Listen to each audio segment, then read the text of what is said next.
माझं फोटोशूट असलं की मला अजिबात ते आच्चं आणि आच्चं पण तेव्हा माझा मुलगा जस्ट SSC झाला होता, त्याचं सगळं करिअर होतं. आता ह्या याच्यावरती मी नोकरी सोडून एवढी माझ्यामध्ये हिंमत नव्हती. म्हणजे कामाला सुरुवात करू वगैरे हा पुढचा भाग होता. आपण चालायला सुरुवात कधी करू, आपण नीट हालचाल कधी करायला सुरुवात करू, हाच मुद्दा होता. इव्हन मी लग्नाच्या वेळा सुद्धा बायकोला सांगितलं होतं की हे बघ, अन्न वस्त्र निवारा मी तुला देऊ शकेन, पण जर का तुला जरा छानछुकी करायची असेल तर तू छोटासा जॉब केलास तर मला आवडेल. शिवाजीराजे भोसलेनंतर एवढा गाजलाय पिक्चर, आता आपल्या मागे ना रांग लागेल. तसं बदनामी पुरता दबंग 2 केलाय मी. काही त्याच्यामध्ये रोल नव्हता काही. नमस्कार सर, कसे आहात? असा आहे, बरं आहे, एकदम असं सुंदर मी होणार. सुंदर मी होणार. बरं, पुन्हा एकदा रंगभूमीवर गेलात तुम्ही. खरं तर मी जसं म्हणाले की रंगभूमीवर काम करणाऱ्या कलाकारांचे अनुभव आणि त्यांच्याबरोबरच्या गप्पा संपू नये असं वाटतं ते ऐकताना. मला सांगा, तुम्ही कधीपासून जोडले गेलात रंगभूमीशी? मी जोडला गेलो म्हणजे मी RCF नावाच्या कंपनीमध्ये काम करायचो, राष्ट्रीय केमिकल्स अँड फर्टिलायझर्स. तर तिकडे आमच्याकडे युथ काउन्सिल नावाची एक संस्था होती. त्या संस्थेमध्ये ते नाटक करायचे. तर मला काही नाटकाशी संबंध नव्हता. कॉलेज कधी आयुष्यात कधी नाही. हां, नोकरी लागल्यानंतर मला तिकडे सांगितलं की ते असं असं आपल्याकडे आहेत, तिकडे जाऊन बघ तू, तिकडे काय नाटक तू एवढं वाचतोस बिचतोस. मी फावल्या वेळात वाचायचो तिकडे. तर मी गेलो आणि मग तिकडे मी ते त्यांचं ते नाटक दरवर्षी एक करायचे आमच्या RCFच्या कॉलनीमध्ये. त्याच्यात असं होतं की बाहेरचे प्रोफेशनल कलाकार काही घ्यायचे आणि काही कंपनीतले लोक घ्यायचे. तर त्यावर्षी त्यांनी ते सौजन्याची 80-83 असं नाटक ते बसवणार होते आणि त्याच्यामध्ये मला त्यांनी कास्ट केलं.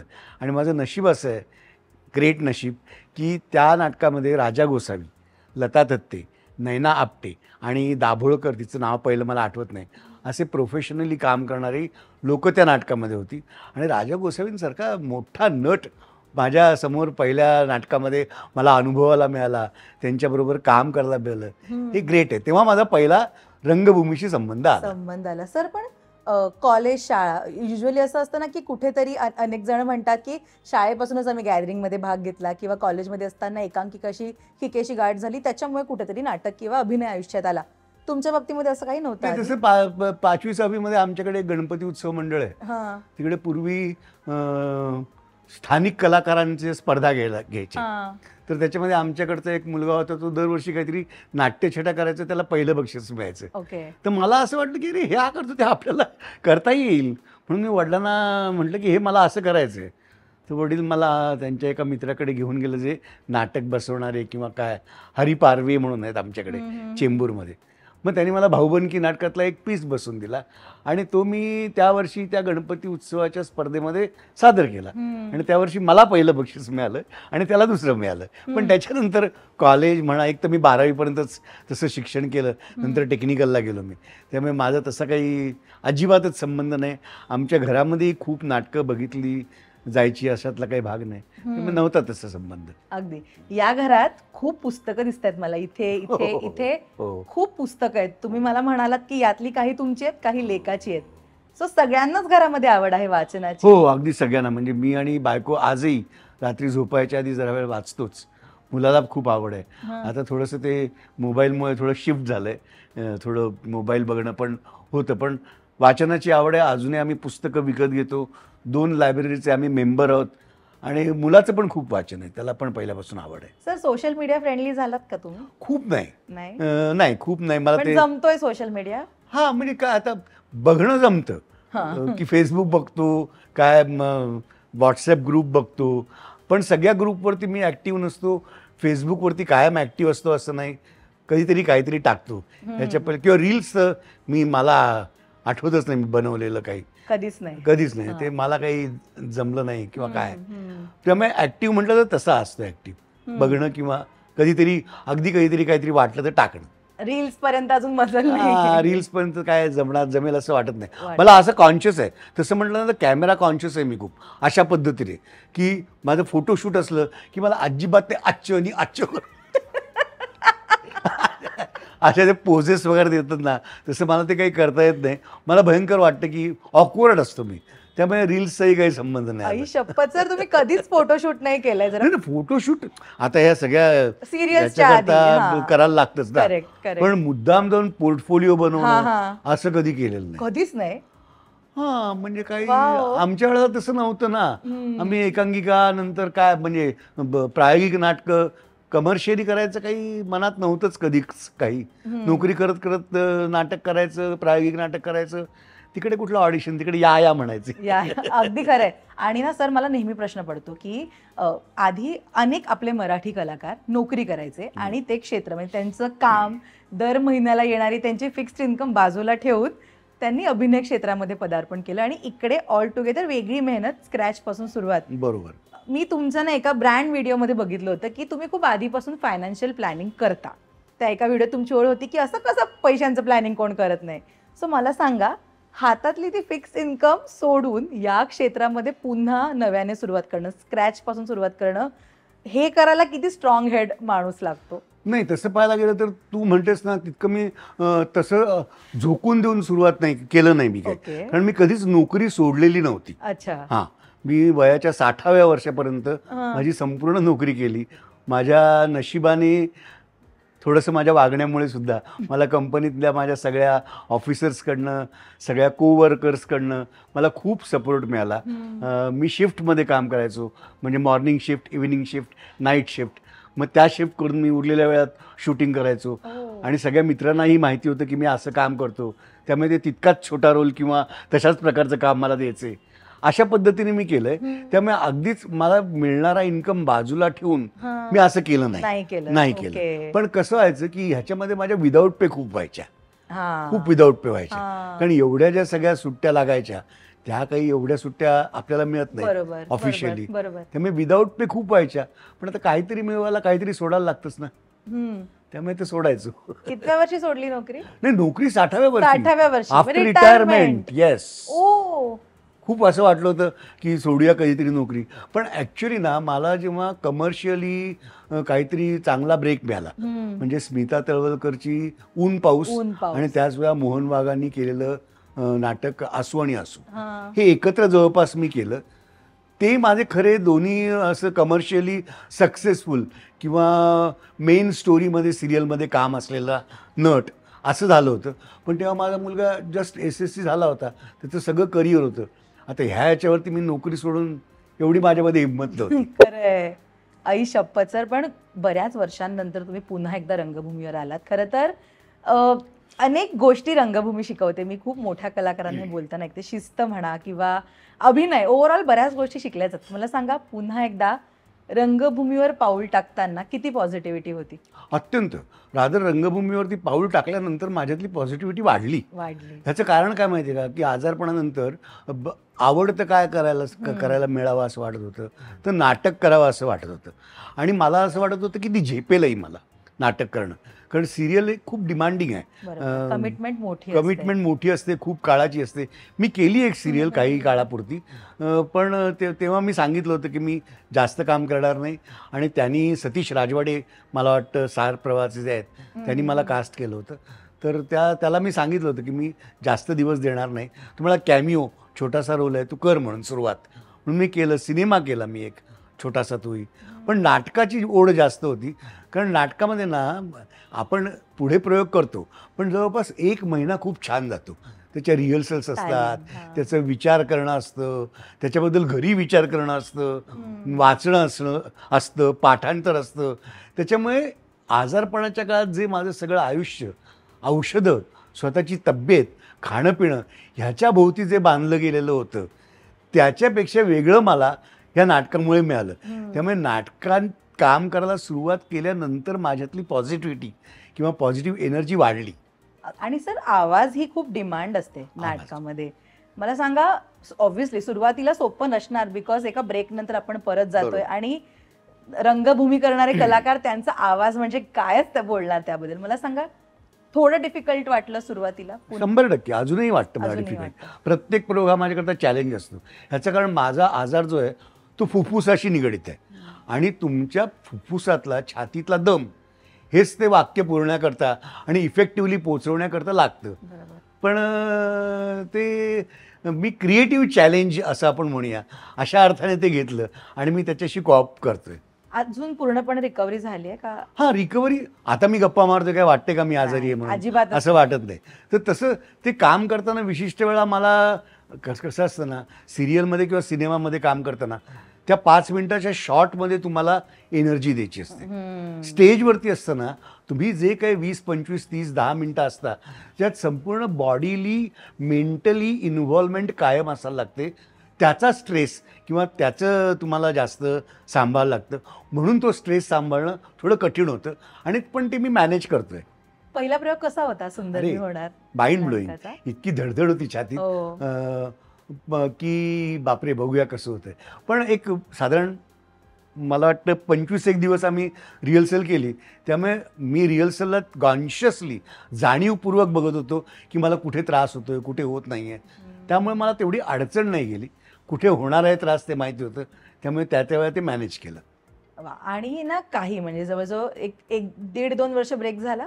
नाही नाही नाही, इंडस्ट्रीमध्ये कामाचा कमीत कमी 2 वर्ष. 2 वर्षाचा ब्रेक. खरं तर सतत जेव्हा काम करत असतो तेव्हा ना ते विड्रॉवल सिम्पटम्स म्हणतात ना की अरे परत आपण कधी कामाला लागू, किंवा बसवत नाही एका ठिकाणी. तुम्ही तर नोकरी पण केली आहे 60 वर्षापर्यंत आणि प्लस अभिनय, म्हणजे 24 तासही कमी पडत असतील मे बी तेव्हा. खरी गोष्ट. 48 तासाचा दिवस असा वाटत असेल. मला सांगा सर, 2 वर्षाचा पिरियड, भलेही पेशन्स असतात की नाही नाही आपण करणार, ही जिद्द असते, पण कुठेतरी ना एक लर्निंग म्हणा किंवा आपण एक सेल्फ डाऊट विचार करत असतो. तुम्हाला 2 वर्षामध्ये आपण कामाला कधी परत परतू याबद्दल विचार येत होते? असं सुरुवातीचं 1 वर्ष तर माझ्याकरता फारच डिफिकल्ट होतं. म्हणजे कामाला सुरुवात करू वगैरे हा पुढचा भाग होता. आपण चालायला सुरुवात कधी करू, आपण नीट हालचाल कधी करायला सुरुवात करू, हाच मुद्दा होता. आणि कोविडला जसं क्वारंटाईन केलं जातं तसं मी जवळपास 1 वर्ष एका रूममध्ये होतो. साधारण 7-8 महिन्यानंतर त्याच्यातलं मी बाहेरून ह्या हॉलमध्ये वगैरे कोणी नसताना बसायचो. पण ह्याच्यापेक्षा जास्त मला कोणाला भेटता येत नव्हतं, कोणी मला भेटायला येऊ शकत नव्हतं. फार तर फोनवरती गप्पा मारायचो एवढंच व्हायचं.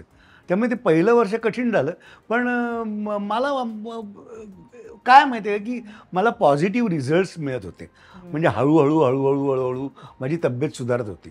त्यामुळे माझ्यामध्ये एक वेगळी पॉझिटिव्ह एनर्जी निर्माण व्हायची. एक मध्ये थोडासा काळ परत 15-20 दिवसाचा जायचा की मी परत एकदम असा हा व्हायचो, डल व्हायचो, एनर्जी नसायची. पण मला माहिती होतं की परत आपण हळूहळू रिकवर होऊ म्हणून. त्याप्रमाणे हळूहळू रिकवर होत गेल्यानंतर मी विचार करायला सुरुवात केली की आता आपण काम कसं करता येईल आपल्याला, आणि मग बघू काय करायचं ते. मग मी जास्त बरं वाटायला लागल्यानंतर माझ्या काही 4 मित्रांकडे आपण म्हणतो ना शब्द टाकला की बाबा मला थोडं थोडं काम करायला सुरुवात करायची. त्यातूनच मला ती सतीश राजवाडेकडनं त्या सिरियलची ऑफर आली आणि तो कॅमिओ होता. कॅमिओ होता. येस सर, ही जिद्द असते, ही कुठून येते जरा मला सांगा? काय टॉनिक आहे ते? टॉनिक नाही, काय जिद्द कुठून येते माहिती नाही. आता काय माहिती आहे का की प्रत्येक माणसाकडे स्वतःच्या आवडीचं एक काहीतरी गोष्ट असते. माझ्याकडे नाटकात काम करण्याची किंवा अभिनय क्षेत्रात काहीतरी करण्याची होती. एखाद्याकडे काहीतरी खेळण्याची असेल, एखाद्याकडे काहीतरी आणखीन वेगळी असेल. आपण ती गोष्ट करावी ही इच्छा मनात ठेवायची आणि त्याकरता प्रयत्न करायचे की आपोआप तुमच्यामध्ये ती एक पॉझिटिव्ह एनर्जी निर्माण होते. तुमचं आवडतं काम करायला तुम्हाला वाटावं आणि त्याच्याकरता आपण काहीतरी करावं हे वाटणं, ह्यांनीच तुम्हाला ती एक पॉझिटिव्ह एनर्जी किंवा सकारात्मकता निर्माण होते. आणि कोणताच आजार किंवा एखादी घटना ही सांगून होत नाही आणि खूप काम करत जातो माणूस आणि अनेकदा त्याच्यामुळे ना स्वतःकडे दुर्लक्ष सुद्धा होतं. तुमच्या बाबतीमध्ये असं कधी घडलं की खूपच काम करताय आणि स्वतःकडे दुर्लक्ष झाले का? तुम्ही आधीपासूनच स्वतःकडे खूप लक्ष देता सर? नाही, मी खूप लक्ष स्वतःकडे देतो असं काही म्हणणार नाही मी. कारण ह्या सगळ्या नोकरी आणि शूटिंग ह्याच्यामध्ये मला खूप वेळ मिळायचा असं नाही. पण जेव्हा जेव्हा मला वेळ मिळायचा तेव्हा मी निश्चितपणे आमच्या RCFच्या क्लबवर जाऊन जॉगिंग करायचो, जिममध्ये जायचो. खाणं पिणं वगैरे सगळं होतंच, पण कुठलीच गोष्ट अतिरेकी प्रमाणात केली नाही. पिणं आवडायचं मला, खायला वेगवेगळ्या गोष्टी आवडायच्या.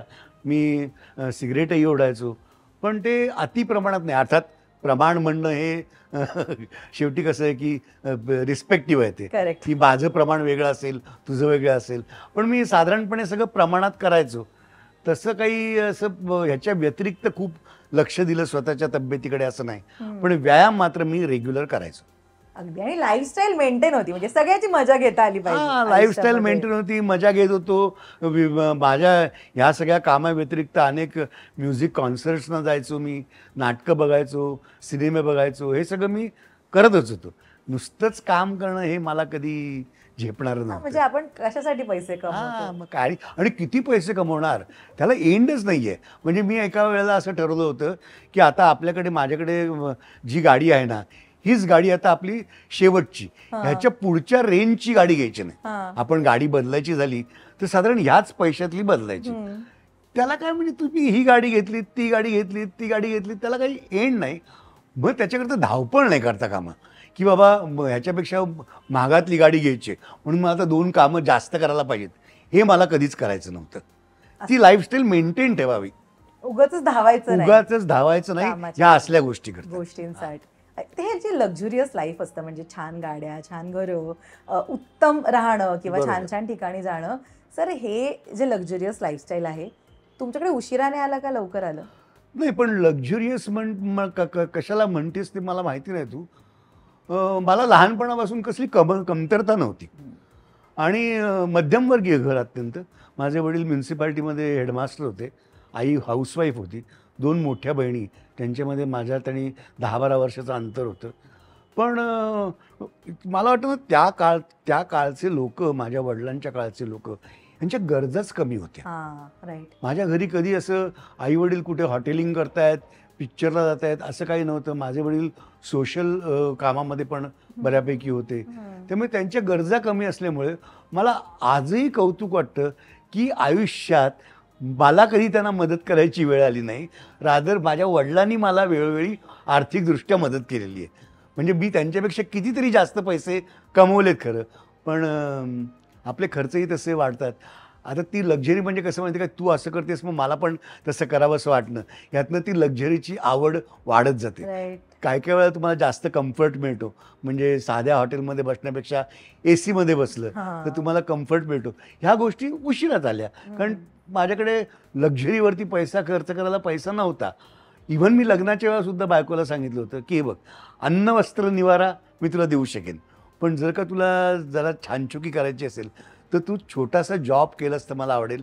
तो पार्ट टाईम जॉब असावा, करायचा नसेल तर करू नको. फार छानछुकी करायला मिळेल याची मी तुला गॅरंटी देत नाही. त्याप्रमाणे तिने पार्ट टाईम नोकरी केली आणि आम्ही हळूहळू तेव्हाही मजा करायचो. आई शपथ, केवढा प्रॅक्टिकल विचार आहे म्हणजे हा. तेव्हा कसं माहिती आहे का, 1 वडा सांबार आणि 1 कॉफी, ही दोघांमध्ये आम्हाला मजा वाटायची ना. शेवटी काय आहे की तुम्हाला आनंद मिळणं त्या गोष्टीतला, हे महत्त्वाचं आहे ना. तुम्ही 5 स्टारमध्ये बसता का तुम्ही उडप्याकडे बसता, ह्याच्यापेक्षा मला जर का तुझ्याबरोबर उडप्याकडे बसून 1 वडा सांबार शेअर करायला आनंद वाटत असेल तर तो जास्त महत्त्वाचा. सुखी संसाराचा मूलमंत्र. तर पण या पूर्ण जर्नीमध्ये मॅम तुमच्या बरोबर खूप खंबीरपणे उभ्या राहिल्या. 100%. म्हणजे ती होती म्हणूनच हे सगळं झालं. आणि निर्णय घेणं, ती त्या वेळेला माझ्या आजारपणाच्या काळात महत्त्वाचे निर्णय, हे सगळं तिच्यावरती होतं. कारण मी पूर्णपणे बेशुद्ध होतो त्या संपूर्ण काळामध्ये. त्यामुळे ती नसती तर अवघड होतं. आणि आत्ता पुन्हा एकदा नाटकासाठी जा किंवा तो वेळ द्या करिअरसाठी, याच्यासाठी सुद्धा त्या आग्रही होत्या? दोन आहेत गोष्टी अजूनही? दोन गोष्टी आहेत. दोन गोष्टी. एक तर मी केलंच असतं नाटक. तर ओके. माझं पहिलं प्रेम किंवा काय हे अभिनय किंवा नाटक करणं हे होतं. Yes. ह्याची तिलाही जाणीव आहे, तिला माहिती आहे आणि तिला ते आवडतही होतं. त्यामुळे तिने मला कधी आडकाठी केली नाही. आणि आजारपणानंतर तर एक ज्याला आपण सकारात्मकता निर्माण होण्याकरता काय करावं तू, तर मी वाचन करतच होतो फावल्या वेळात, TV बघत होतो, वेगवेगळे पिक्चर बघितले. पण किती बघणार ना पिक्चर आणि TV सुद्धा, आणि वाचणार तर. त्यामुळे नाटकात काम करायला तिचा अगदी 100% सपोर्ट होता मला, किंवा कुठच्याही कलाक्षेत्रात काम करायला तिने नेहमीच प्रोत्साहन दिलं मला. आजारपणानंतर विशेष जास्त. हा, कारण मग त्यांनी सुद्धा ते बघितलं बरोबर, असेल ना, तो एक बरोबर, मेंटली बरोबर, ब्लॉक हो, येतो हो. किंवा सतत काम करणारा माणूस जे थांबतो हो. 1-2 वर्ष. फार अवघड होतं. अगदी सुरुवातीला मी ओळख करून दिली की विद्याधर जोशी, पण सर बाप्पा म्हणून तुम्ही एकदम वर्ल्ड फेमस आहात आपल्या इंडस्ट्रीमध्ये. हो. काय म्हणजे काय गोष्ट आहे बाप्पा या नावामागची? World famous in Marathi industry. काय गोष्ट आहे त्या गोष्ट नावामागची? काही नाही, मी पहिलं नाटक केलं ना, प्रायोगिक नाटक. हां. त्याचं नाव होतं विठो रखमाई. रत्नाकर मतकडींनी लिहिलेलं, विजय केंकरेंनी डायरेक्ट केलेलं. त्याच्यामध्ये जे माझं कॅरेक्टर होतं त्या कॅरेक्टरचं नाव बाप्पा होतं. हां. तेव्हापासून ते बाप्पा बाप्पा बाप्पा झालं. आणि विद्याधर एवढं मोठं नाव आपल्याकडे पटकन कोणी म्हणत नाही. एक तर विद्या होतं किंवा जोशा होतं किंवा त्यावेळेला भटाई म्हणायचे मला. भटाई. भटा भटा म्हणायचे. भटा. काय रे भटा असंही हां. म्हणायचे. हां. तर त्याच्यापेक्षा बाप्पा लोकांना म्हणायला सोपं वाटलं. अशी ती गोष्ट आहे. तर अशी गोष्ट मला आहे. दरवेळी प्रश्न पडतो हे बाप्पा नाव आलंय कुठून नेमकं. आणि महेश सरांबरोबर तुमची हो. इतकी छान मैत्री आहे. हो. आणि मी जे आपण मगाशी म्हणत होतो, मी एका इलेक्शनच्या कॅम्पेन मध्ये सुद्धा बघितलं होतं सरांना सपोर्ट करताना. हो. कधीपासूनची मैत्री आहे तुमची ही त्यांच्यासोबत? फार असं ना, मला ना असं साल वगैरे आठवत नाही नक्की कधीपासूनची आहे ती. कशी झाली तेही मला फारसं आठवत नाही खरं तर. ओके. पण ऊन पाऊस सिरियलच्या सुमारासच ना नांदेडला नाट्यसंमेलन होतं. तेव्हा जेवणाच्या त्या जो हे असतो मंडप असतो, त्या मंडपात मला महेश भेटला होता. त्याच्या आधी एक दोनदा भेटला होता. पण त्या मंडपात मला तो असं म्हणाला की अरे बाप्पा तू अच्छा काम करताय रे, कभी काम करते साथ में. म्हटलं हां करेंगे ना, क्यों नाही. असं ती सुरुवात थोडीशी होती. त्याच्या आधी मी चुनाभट्टीला तो राहायचा ना, तेव्हा त्याच्याकडे गणपतीला गेलो होतो कोणामुळे तरी. आणि त्याच्याकडे मला वाटतं पिक्चरचं नाव आठवत नाही, पण त्या पिक्चरच्या स्क्रिप्टच्या वाचनाला त्यांनी मला बोलवलं होतं. अशी ती हळूहळू होत गेली मैत्री. अशी काही विशिष्ट वर्ष किंवा असं काही खास घडलं नाही की आमची त्याच्यासोबत मैत्री. कामही बरंच केलंय. हां, कामही केलं त्याच्याबरोबर चांगलं. त्यांनीच मला त्या शिवाजीराजे भोसलेमध्ये कास्ट केलं. गोसालिया गोसालिया बिल्डर. बिल्डर. आजही ते गोविंदा गोविंदा हो. लक्षात आहे प्रेक्षकांना. हो. ते कुठल्या कामानंतर मिळालेलं काम आहे? त्याचं काही ऑडिशन होतं का काय होतं? नाही, ऑडिशन नव्हतं. इनफॅक्ट मला नंतर असं कळलं की ह्या पिक्चरचं आधी एक शूट झालं होतं हां. शिवाजीराजे भोसलेचं, पण ते काही कारणामुळे पुढे झालं नाही. मग ते सगळं पिक्चर त्यांनी स्क्रॅप केला महेशनी. आणि मला जे माहिती आहे त्याप्रमाणे सचिन खेडेकर सोडला तर मला वाटतं बाकी सगळी कास्ट बदलली. तर त्यावेळेला मला सांगितलं असं की अरे वो महेश ने बोला की ये गोसालिया के रोल के लिए बाप्पा को बोला. तर त्याचे जे आजूबाजूला क्लोज थिंक बँक म्हणा किंवा त्याचे असिस्टंट होते ते मला कोण बाप्पा ये कौन है. तुम्हाला तुम बुलाओ उसको, हम कराएंगे, हम उससे काम कराएंगे करके. आणि मग त्यांनी मला बोललं. ऑडिशन वगैरे काही झालं नाही. ते मला एक दिवशी फोन केला की अरे तू क्या कर रहा है फलाना तारीख को. म्हटलं काय नाही करते. तो ऐसा कर, तू अंधेरी में आ जा, वो बंगला में, वहाँ पे हम एक पिक्चर कर रहे हैं, वहाँ पे तू आ जा और शूट करते. मग म्हटलं अच्छा ठीक आहे, आ जाता हूँ. आणि मी गेलो आणि केलं शूटिंग. वाव, इतकं सहज आहे. इतकं सहज झालंय ते. म्हणजे इनफॅक्ट ना मी गेलो तेव्हा मी ह्या लोकांना विचारतोय अरे काय रोल आहे माझा, सांगा ना मला, काय करणार आहे मी. कपड्यांवरनं वाटत होतं की कपडे येत आहेत पांढरे ना. असे आणि पॉश कपडे. चांगले कपडे, हातात सोनं वगैरे घड्याळ, खूप, सोनं. हां. म्हणजे म्हटलं कोणतरी श्रीमंत माणूस आहे एवढंच मला कळलं होतं. बाकी हे कोणी काही सांगायलाही तयार नाहीत मला. तू जा, महेश सांगेल तुला सेटवरती. असं ते झालं, बाकी काही नाही. तुम्ही कधी एकंदरीत अशी टोटल केली आहे? तुम्ही किती मालिका, चित्रपट, नाटक केले त्याची? नाही केलेली, पण मला वाटतं एक कमर्शियली 10-15 नाटकं केली असतील. हां. प्रायोगिक नाटकांमध्ये 7-8 केली असतील. आंतरनाट्य संस्थेबरोबर आणि आविष्कारबरोबर जास्त केली, त्यातली जास्त आंतरनाट्यबरोबर. सिनेमात नाही बघितले, कारण छोटे छोटे फुटकळ पण सिनेमे खूप केलेत. खूप केलेत. असं असतं, काही सिनेमे उत्तम पैसे मिळवून देतात, काही सिनेमे आपल्याला आपल्या कामाचा कस लावून देतात. किंवा काही सिनेमा नुसतं मैत्री करता होतात, केलेत तसंही तुम्ही केलं. मैत्री हो, करता आणि केलेत फक्त ना. उत्तम पैसे मिळतात म्हणून चित्रपट. उत्तम आता म्हटलं तर हो, उत्तम पैसे मिळतात म्हणून पण केले, किंवा पैसे मिळतात बुडत नाहीत म्हणूनही केलेत. आई ग. आतापर्यंत ना सर, जर भूमिकांचा रेशो बघितला तर निगेटिव्ह भूमिका आहेत, पण जास्त निगेटिव्ह भूमिका आहेत आणि पॉझिटिव्ह सुद्धा आहेत. पण या सगळ्यातनं ना, आता जर मला एखाद्या कुठल्या तुमच्या भूमिकेबद्दल जर बोलायचं झालं तर माझा होशील ना या मालिकेमधला तो मामा, तो स्ट्रिक्ट होता पण तो तितकाच प्रेमळ होता, राईट? मला सांगा, जेव्हा अशा प्रकारच्या भूमिका येतात की आपली कुठेतरी ना इमेज एक वेगळी प्रेक्षकांसमोर येते, तर तेव्हा कसं फिलिंग असतं, तेव्हा काय वाटत असतं नेमकं एका कलाकाराला? फार बरं वाटतं, फार बरं वाटतं. काय माहिती आहे, ते शिवाजीराजे भोसलेनंतर माझ्यावरती असं एक निगेटिव्ह रोल करतो असं एक, कारण त्याच्यानंतर एक तर मला काय वाटलं होतं माहिती, शिवाजीराजे भोसलेनंतर एवढा गाजलाय पिक्चर, आता आपल्या मागे ना रांग लागेल. कोणी विचारलं नाही मला काही काळ. हा. नंतर मग मला हापूस नावाचा पिक्चर आला, हो. तो पण विलनचा. हा. अर्जुन नावाचा पिक्चर आला, तो पण विलनचा. आणि असे काही विलनचे रोल येत होते. त्यामुळे विलन असं पक्क माझ्यावरती शिक्का बसायला लागला होता. पण त्याच्यामध्येच मग मी काही सिनेमे केले. सायकल नावाचा पिक्चर जो आला, त्या सायकलमध्ये पण मी छोटासा रोल केलाय, पण तो इंटरेस्टिंग रोल होता. असे काही कॉफी आणि बरंच काही, असे काही चांगले छोटे आले, असे मोठे नाही आले. पण मजा येते ते करायला. किंवा दादा मामा केला तो, मजा आली करायला, की हेही आपलं रूप लोकांना बघू दे, असं एक वाटतं ना, की माझ्यामध्ये हे पण आहे, पण अजून तुम्ही बघितलेलं नाही. ऍक्च्युली सर, तुम्ही जे आता म्हणालात की शिवाजीराजे भोसले या चित्रपटानंतर असं वाटलं की रांग लागेल. आता ना खूप कॉम्पिटिशन आहे, सोशल मीडियाचं हे जग, आणि प्रत्येक जण कामाला घेऊन खूप इन्सिक्युअर आहे, किंवा पुढे काय असेल, चांगलं काम येईलच का, किंवा हे काम आपल्यालाच मिळालं पाहिजे, असं बरंच काय काय सुरू आहे सध्या, असं आपण म्हणूया. तुम्ही कधी या कॉम्पिटिशनचा आधीपासून आतापर्यंत विचार केला की नाही, कॉम्पिटिशनमध्ये तरायचंय आपल्याला, आज हे काम केलं, उद्या ह्याच्यापेक्षा बेटर करूया, हा विचार कधी आजवर डोक्यात आलाय? ज्या लोकांनी प्लॅन्ड करिअर केलं असेल ना, त्यांच्या डोक्यात हा विचार येत असेल.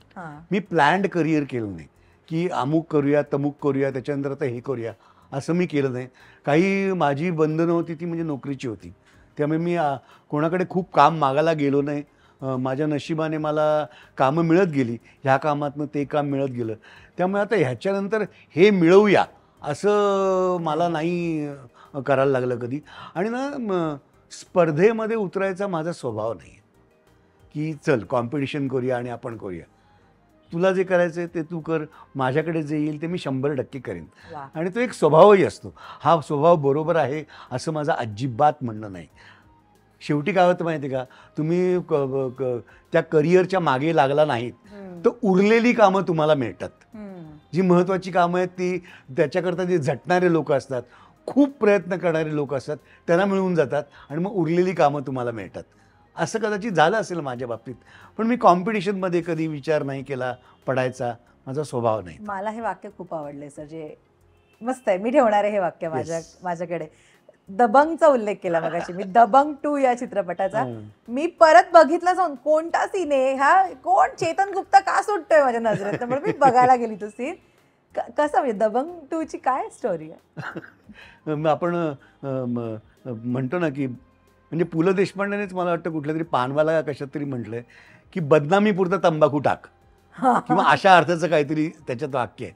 तसं बदनामीपुरता दबंग 2 केलाय मी. काही त्याच्यामध्ये रोल नव्हता, काही नाही. मला एक सीन होता, आणि मला त्यांच्याकडनं अनेकदा फोन आले की आपका नाम, आणि त्यांचा रायटर कोण आहे ना दबंग 2चा, त्यांनी माझं नाव सुचवलं होतं असं मला कळलं. मग मी उगाचच नखरे केले की मेरे पास 2 ही घंटा है, मैं ऑडिशन के लिए 2 घंटे में निकलना चाहिए मुझे वहाँ से, असं उगाच नाटकं करून मी गेलो. बघितलं तर ही गर्दी, पण त्यांनी मला लगेच बोलवलं. तो सीन वाचल्यानंतर मला कळलं की या सिनेमामध्ये आपला हा एवढाच सीन असेल. मग मी त्याला म्हटलं इतना ही सीन है ना, तो मला नहीं सर आगे वो फाइट में सलमान भाई जब अंदर वो फाइट करता है तभी आप वहाँ पे. म्हटलं म्हणजे ह्याच्यापेक्षा जास्त काम नाही आहे काही. मग त्यांनी खूप कमी पैसे सांगितले. मग मी घरी येऊन बायकोशी बोललो. बायको माझी ॲडवायझर आहे सगळ्या बाबतीत. तर ती मी तिला म्हटलं, अगं हे थुकरट पैसे देतात गं, हे एवढं मोठं प्रोडक्शन हाऊस, हे काय पैसे देतात, मराठीमध्ये याच्यापेक्षा जास्त घेतो मी. तर ती म्हणाली, हे बघ काय माहिती आहे का, एक अनुभव म्हणून घे ना तू, एक हिंदी पिक्चरचा अनुभव, त्यात सलमान खान, आणि तू त्याच्याबरोबर स्क्रीनवरती असणार आहेस. अगं म्हटलं त्याच्याबरोबर स्क्रीनवरती असणार आहे, माझा एवढा योग्य शब्द वापरत नाही मी, एवढा छोटा रोल आहे की तो स्क्रीनवरती असल्यामुळे माझ्याकडे कोणी बघणारही नाही. आणि म्हटलं समजा मी कोणाला सांगितलं की दबंग 2मध्ये आहे, तर तो बघायला गेला आणि त्याच्या हातातनं रुमाल खाली पडला, आणि तो खाली वाकून उचलता माझा सीन संपेल. म्हटलं एवढं कमी आहे. ते म्हणजे जाऊ दे, एवढा तू विचार करू नको, नाहीतरी कळणार नाही ना लोकांना तू आहेस म्हणून, म्हणजे बदनामी तर होणार नाही, करून टाक तू. म्हटलं चला अनुभव म्हणून करूया, आणि केला, मज्जा आली. आई शपथ, ऍक्च्युली एवढा विचार कोण करत नाही. हिंदी चित्रपट आला की त्याच्यामध्ये 1 मिनिटाचा जरी रोल असेल ना तरी करूया असं होतं. बट तुम्ही तेव्हा पण किती विचार केला? काहीच म्हणजे समोर कोणी का ऍक्टर असे ना, मला काहीतरी मिळायला पाहिजे, तर समोरच्या ऍक्टरचं माझ्यावर दडपण नाही आहेत कधी. क्या बात आहे, मस्त, खूप प्रॅक्टिकल विचार आहे. तुम्हाला आजही रंगभूमीवरचं किंवा तुमच्या एखाद्या कामासाठी तुम्हाला मिळालेलं अप्रिसिएशन किंवा ती कौतुकाची थाप आठवते की काय कॉम्प्लिमेंट दिली असं झालंय? अशी कौतुकाची थाप असं आपल्यामध्ये कोणी माझ्या मित्रांमध्ये फारसं कोणी देत नाही ओके. पटकन. ओके. पण मी ना चंप्र देशपांडेंचं ढोल ताशे नाटक केलं. हा. ढोल ताशे नाटक त्यातला रोल जो होता ते परत विजय केंकरेंनी बसवलेलं. त्यातला रोल होता तो एक माझा खूप आवडता रोल आहे. आणि त्या रोलमुळे मला विवेक बेळे नावाचा जो आपला मराठीत नाटकं वेगळ्या प्रकारचे आणि चांगलं नाटक करणारा जो लेखक दिग्दर्शक आहे त्यांनी मला विचारलं, बाप्पा काम करशील का रे माझ्याबरोबर? अरे म्हटलं का नाही करणार.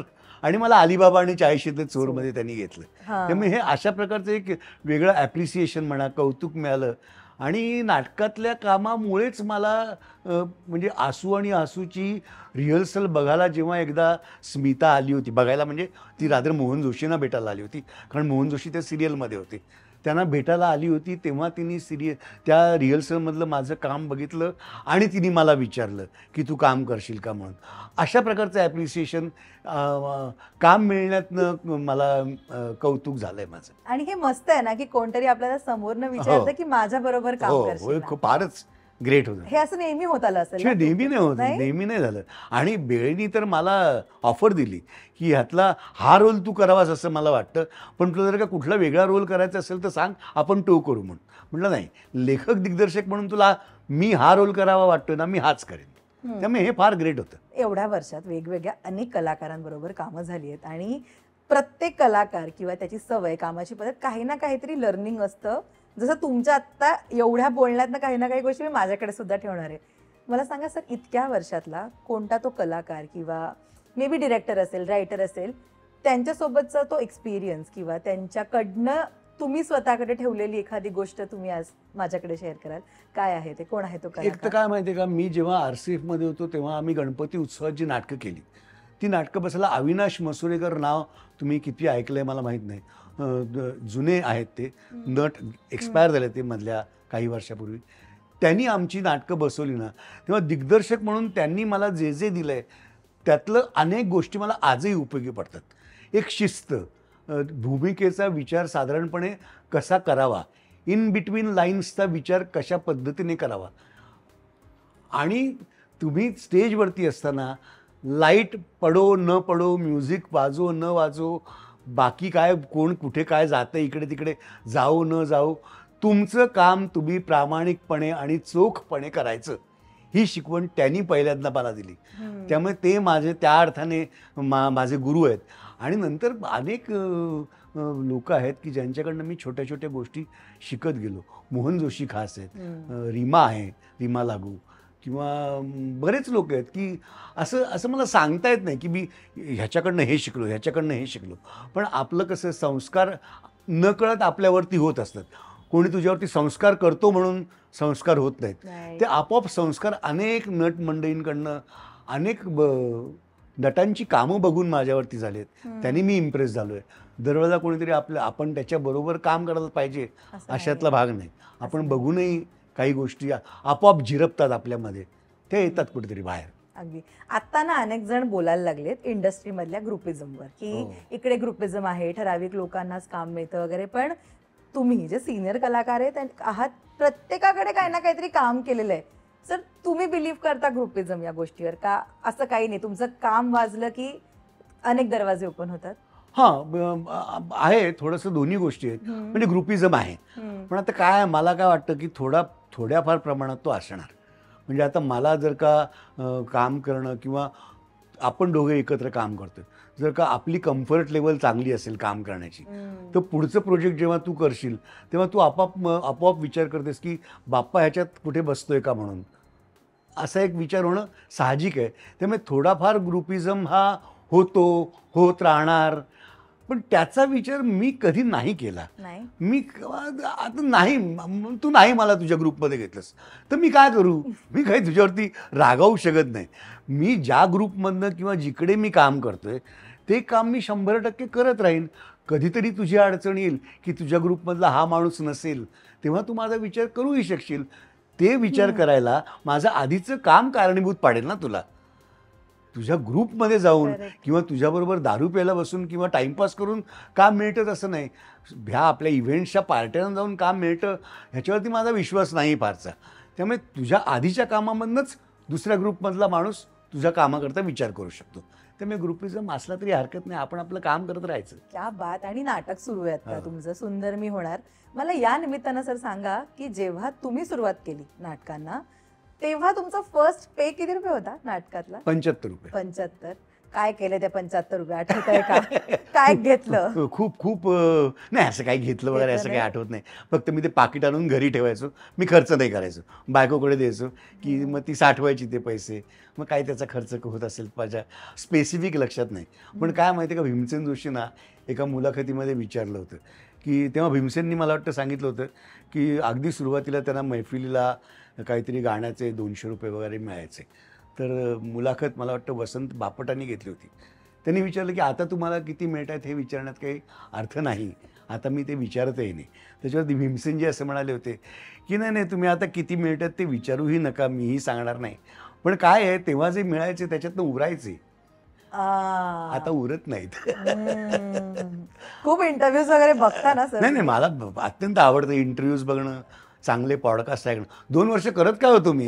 आई शपथ. आणि कुठे ना कुठेतरी ते अजून ज्ञानामध्ये भर ते पडली मी जातेच सांगतो ना की त्याच्यामुळे. हे असे जे संस्कार किंवा असे जे ते आपण काहीतरी बघतो वाचतो त्याच्यातून न कळत होतात. ते असं बोट दाखवून मला तरी दाखवता येत नाही. अगदी. आणि सुंदर मी होणार या नाटकाची पब्लिसिटी फार छान चालली, प्रेक्षकांकडनं रिव्ह्यूज सुद्धा छान येत आहेत. हो. या नाटकाच्या निमित्तानं काय काय वेगवेगळ्या गोष्टी ट्राय करायला मिळत आहेत आणि प्रेक्षकांना काय एक अपील कराल पुन्हा एकदा रंगभूमीवर येऊन हे नाटक बघण्यासाठी? नाही, एक गोष्ट मला ट्राय करायला मिळते ती म्हणजे माझ्या तब्येतीच्या दृष्टीने हो. की मी कसं ते मॅनेज करतोय Yeah. हे मला ट्राय करायला मिळते. दुसरी गोष्ट म्हणजे मी जेव्हा तालमी करत होतो किंवा मी ज्या लोकांबरोबर आधी नाटकं केली तेव्हाचं वातावरण थोडं वेगळं होतं मला वाटतं. आणि आता ना ह्या सिरियलच्या जमान्यामध्ये नट आपापल्या वेळी येतात, तालीम करून जातात. ते किती त्या भूमिकेचा विचार करतात, त्यांच्याकडे किती त्या भूमिकेबद्दल त्या नाटकाबद्दल विचार करायला वेळ असतो मला माहीत नाही, करतही असेल. त्यामुळे ह्यांची कामं करण्याची पद्धत थोडी वेगळी आहे हे माझ्या लक्षात आलं. आणि प्रेक्षकांना मला सांगायला नक्कीच हे आवडेल की हे नाटक अशी भाषा तुम्हाला ऐकायला मिळत नाही. म्हणजे पुलंनी एक काव्यात्मक भाषा या नाटकामध्ये वापरलेली आहे. ही भाषा तुम्हाला सहजासहजी ऐकायला आता मिळत नाही. आणि ते पुलंचं असल्यामुळे मध्ये मध्ये विनोदही आहेत त्याच्यामध्ये खुसखुशीत. प्रत्येक व्यक्तिरेखा त्यांनी हे उत्तम उभी केलेली व्यक्तिरेखा आहे. कुठली अशी लूज सुटलेली किंवा ज्याला काही अर्थ नाही अशी व्यक्तिरेखा नाही आहे. त्यामुळे राजेश देशपांडेने बसवलेलं पण चांगलं आहे आणि सगळी लोक चांगलं काम करतात. तुमच्यासाठी काय एक असतं ना, एक आपल्याला हिंट किंवा एक हुक पॉईंट असतो की नाही नाही हे मी करणार, नो डाऊट आजारपणानंतरचं हे पहिलं काम असेल रंगभूमीवरचं, पण राजेश देशपांडे यांनी बसवलं हे नाटक, मला सांगा ते एक असतं ना, ते क्लिक व्हायला लागतं की नाही नाही हे माझं छान कमबॅक असेल. ते काय होतं हे नाटक तुमच्यासाठी? नाही आता ना मला ह्या नाटकापूर्वी किंवा ह्या नाटकाबरोबर 1-2 नाटकं मला विचारलेली होती. मी ती होही म्हटली असती. एका नाटकाला तर मी हो म्हटलंही होतं. कारण त्यावेळेला माझ्याकरता काम परत करणं हेच महत्त्वाचं होतं. हेच माझ्याकरता हुकिंग होतं काय म्हणूया आपण. पण ते नशिबाने म्हणूया आता आपण, ते नाटक झालं नाही. कारण ते झालं असतं तर मला हे करता नसतं आलं. पण त्या बाकीच्या नाटकांमध्ये विचारलेले जे रोल होते त्याच्यापेक्षा ह्यातला रोल हा खूप इंटरेस्टिंग आहे. छोटा असला तरी खूप महत्त्वाचा आहे. त्यामुळे तो नक्कीच माझ्याकरता एक हुकिंग पॉईंट किंवा आपण असं म्हणूया होता. आणि मला स्वतःला हे नाटक बघायचं आहे. खरं तर आत्ता कल्याणला जो शो आहे त्याला मी 100% येणार आहे 12 तारखेला आहे. बरोबर. सर शेवटचा प्रश्न, आत्ता सगळेजण मेंटल हेल्थ बद्दल बोलायला लागलेत आणि तुमचं मेंटल पीस जपणं किती इम्पॉर्टंट आहे किंवा एन्झायटी, डिप्रेशन, बऱ्याच गोष्टीबद्दल बोलायला लागलेत. इतकी वर्ष या इंडस्ट्रीमध्ये काम करताना दररोज एक नवीन भूमिका, एक नवीन चॅलेंज. इतक्या वर्षात जाणीवपूर्वक तुम्ही कधी तुमच्या मेंटल हेल्थकडे लक्ष दिलंय किंवा काय करता मेंटल पीससाठी? हो, मी इतक्या वर्षात खूप जाणीवपूर्वक नाही लक्ष दिलं. पण मी व्यायाम काय माहिती आहे, व्यायाम करणं, स्वयंपाक करणं. स्वयंपाक मला खूप करायला आवडतो असं नाही, पण कधीतरी मी करतो. पण एखादी जी गोष्ट तुम्हाला आवडते ती तुम्ही मनापासून करणं ना, हे एक प्रकारचं मेडिटेशन असतं.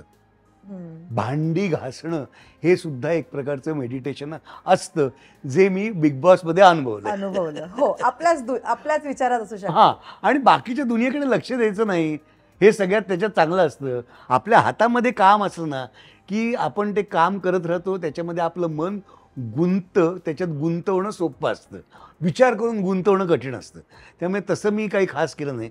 पण आजारपणाच्या काळामध्ये मी प्राणायाम, श्वासाचे व्यायाम, लक्ष देण्याचं म्हणजे जाणीवपूर्वक लक्ष देणं शांततेकडे, मनाच्या शांततेकडे अत्यंत कठीण असतं. 15 सेकंदसुद्धा माणूस विचार न करता राहू शकत नाही. खरंय. पण काय शेवटी प्रयत्न करायचा. 15 नाही 3 सेकंद राहता येईल. 2 श्वास माझे कॉन्सन्ट्रेट होतील, 2 श्वासावरती मी लक्ष देईन, तेवढे 2 श्वास.